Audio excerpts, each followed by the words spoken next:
10월 21일 일일 기도회를 하나님께 드립니다. 함께 성경 읽겠습니다. 함께 읽을 성경 본문은 다니엘 4장 18절부터 27절 말씀입니다. 나 느부갓네살 왕이 이 꿈을 꾸었나니 너 벨드사사라 그 해석을 밝히 말하라.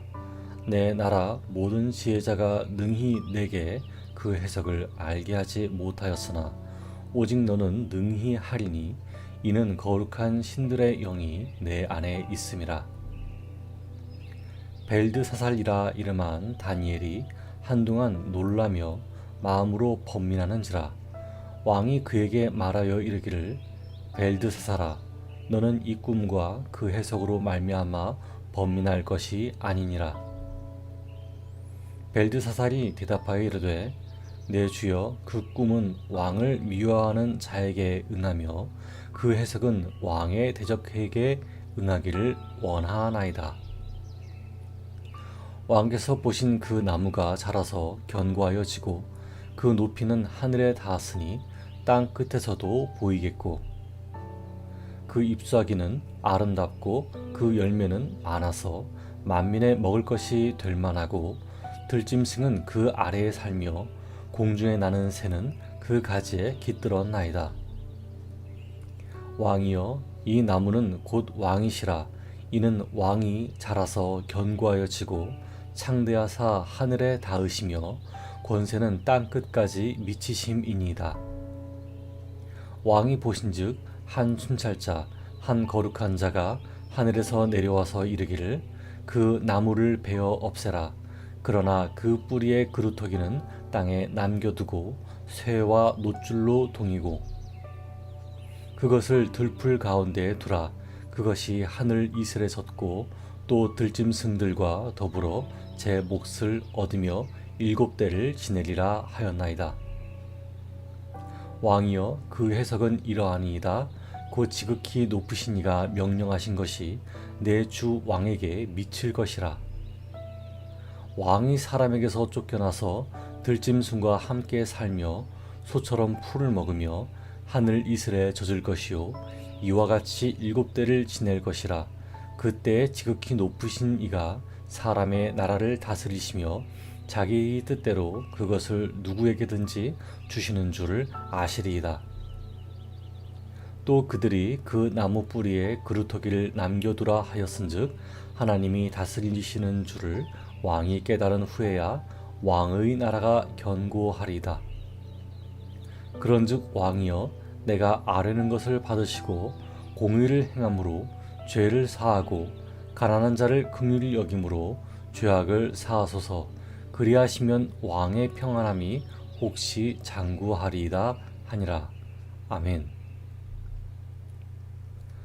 오늘 우리의 예배와 기도를 받으시는 하나님을 뵙습니다. 말씀을 나눌 때 하나님의 임재가 우리 가운데 있기를 바랍니다. 오늘은 가장 배려심 있는 해결책이라는 제목으로 말씀을 전하겠습니다. 여러분들 중에는 이스라엘인이 계십니까? 혹은 이스라엘인이 부모님이신 분이 계십니까? 네, 없는 줄 압니다. 저 또한 이스라엘인이 아닙니다. 제 아버지 어머니 두 분 다 한국 사람입니다. 입맛은 어떻습니까?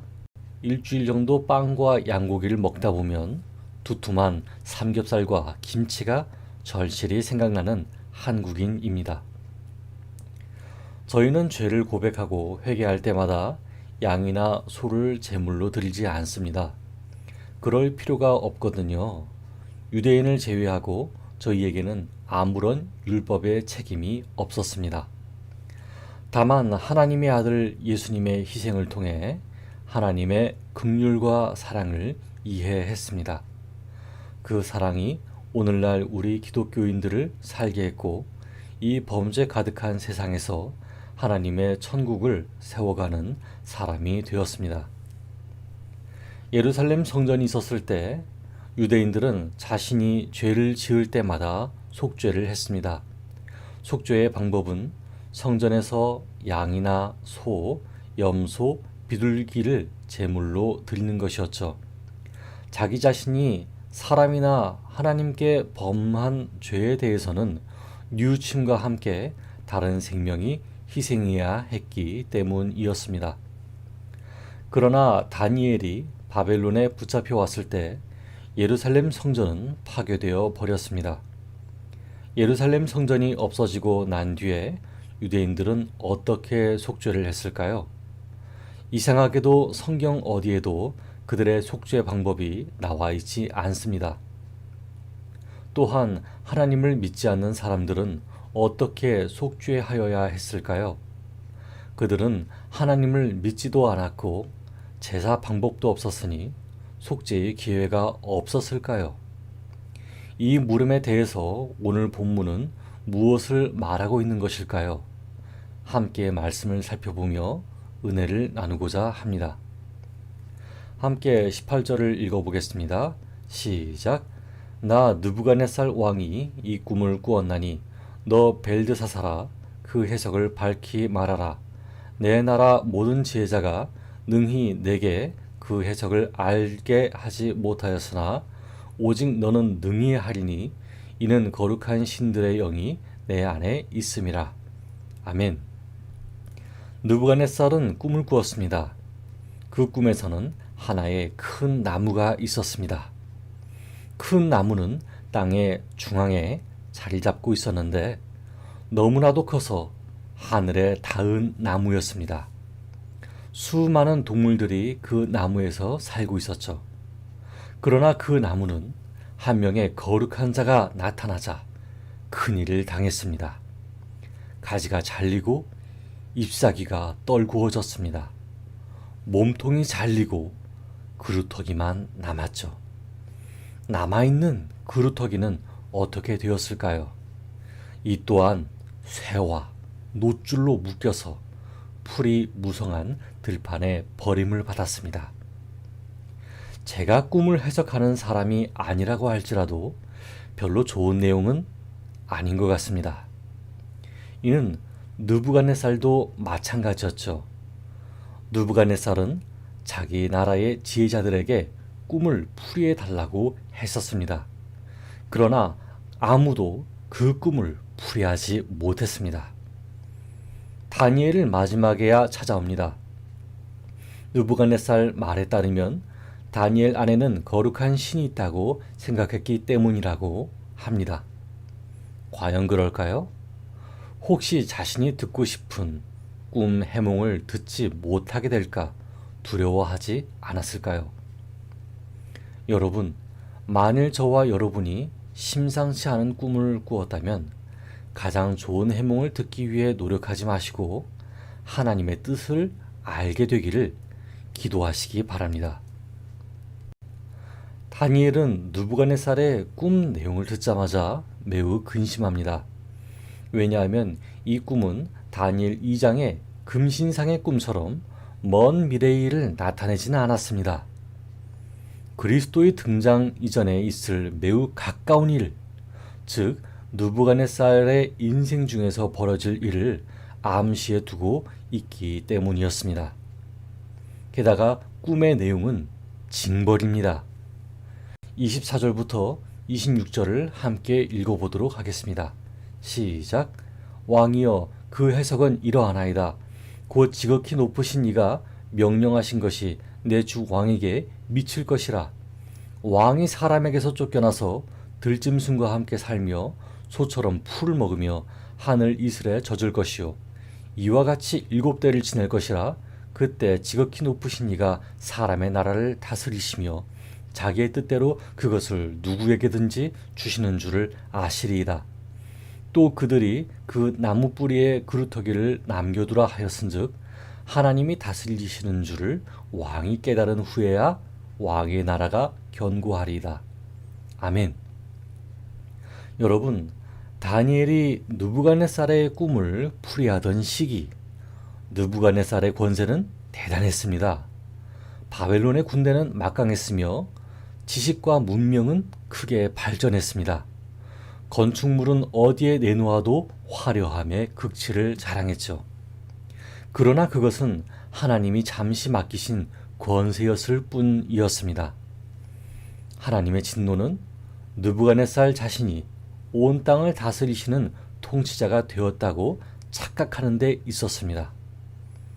다니엘의 세 친구를 풀무불, 즉 용광로에 빠뜨리는 위험에 처하게 한 것도 그 착각 때문이었죠. 그러나 여전히 그 마음을 굽히지 않자 하나님께서는 꿈을 통해 느부갓네살을 질책하신 것이었습니다. 그렇다면 여기에 대한 해결책은 없었을까요? 죄를 회개하지 못하고 이 징계를 고스란히 받아야만 했을까요? 아니요, 해결책이 있었습니다. 그것도 이방인을 위해서 가장 배려심 있는 해결책이 있었어요. 그것은 무엇이었을까요? 바벨론의 나라 크기만큼이나 수많은 양이나 염소를 잡아서 희생제사를 드리는 것인가요? 아니요, 그것도 아니었습니다. 27절을 함께 읽어보겠습니다. 시작.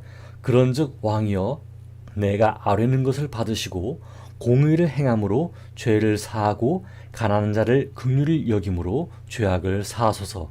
그리하시면 왕의 평안함이 혹시 장구하리이다 하니라. 아멘. 죄를 사하는 방법은 두 가지였습니다. 첫째, 죄를 회개하는 마음으로 공의를 행하는 것과 둘째, 죄를 회개하는 마음으로 가난한 자를 긍휼히 여기는 것이었습니다.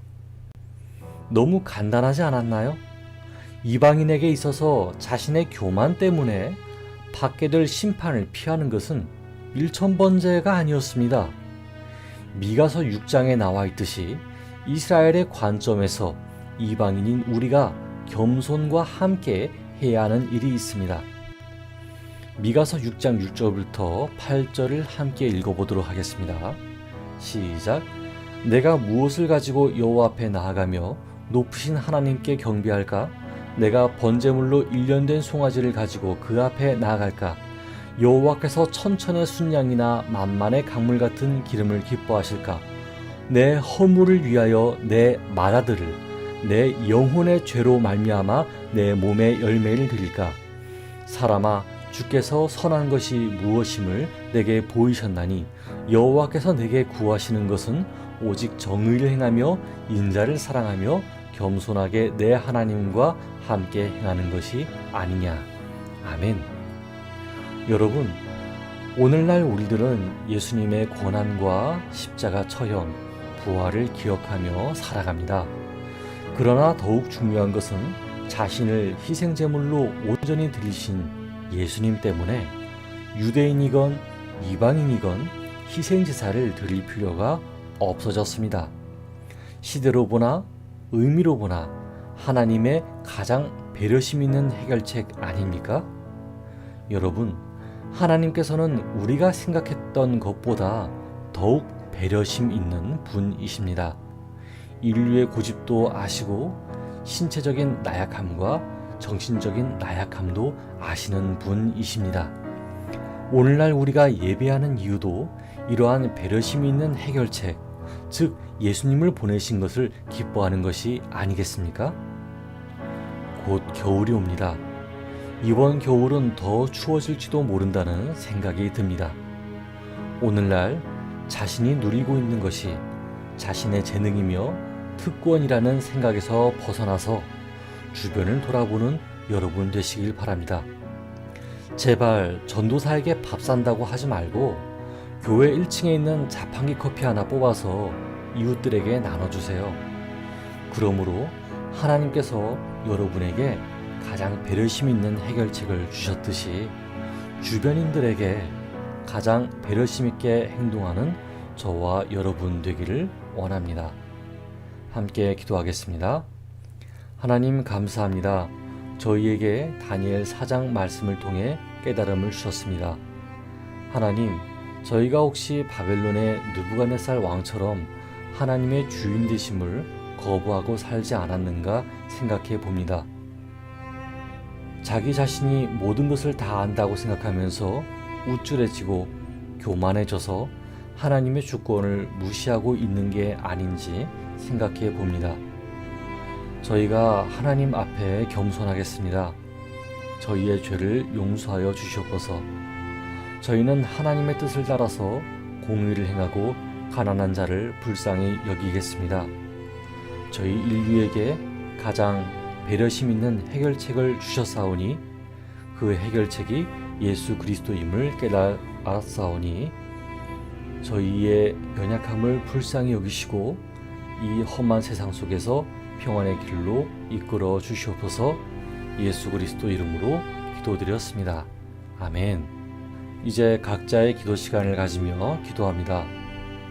첫째, 하나님의 입장에서 자기 자신이 이룬 업적을 지나치게 과시하고 있지 않은지 깨닫게 해달라고 기도합시다.